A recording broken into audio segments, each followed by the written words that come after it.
És molt bo el formatge, Una miqueta de formatge. Amb un mos de pa. I una miqueta de vi.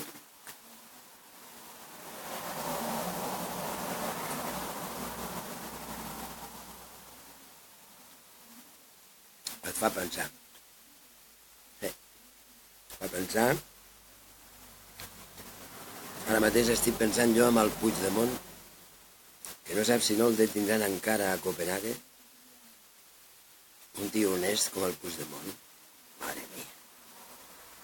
Un tio que ha fet agafar la responsabilitat, el compromís, que en diverses ocasions ha posat a disposició del Parlament de Catalunya. No fotem. Puigdemont el vaig conèixer a la Casa de Cultura de Girona i em va demostrar la seva agilitat. Meravellosa. El vaig tornar a veure un dia quan s'estava presentant a l'alcaldia de l'Ajuntament de Girona. Hombre, dic, que torno a fer coses per Girona. Diu, si surto alcalde, vine'm a veure. Va sortir l'alcalde. El vaig anar... vaig demanar veure'l. No ho vaig aconseguir. El vaig donar a veure la presentació del llibre del Santi Vila a la Casa de Cultura de Girona. I li vaig dir, president, tinc un projecte d'estat.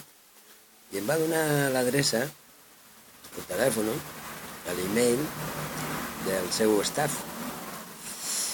No vaig gosar de fer-ho. El veia molt enfeinat amb tot això del procés.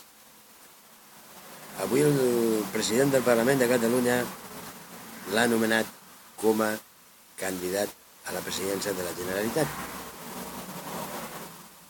Estem contents. I ben segur que serà president i ho serà en la nube, en el núvol, que és una de les coses més innovadores que hi ha en aquests moments en el món. Un govern en el núvol. El núvol, digue-li com vulguis. Un parlament a la terra, el Parlament de Catalunya, i un govern que fa bategar el poble, que fa bategar el caminar cap a la República Catalana. De fet, està proclamada. La va proclamar el Puigdemont.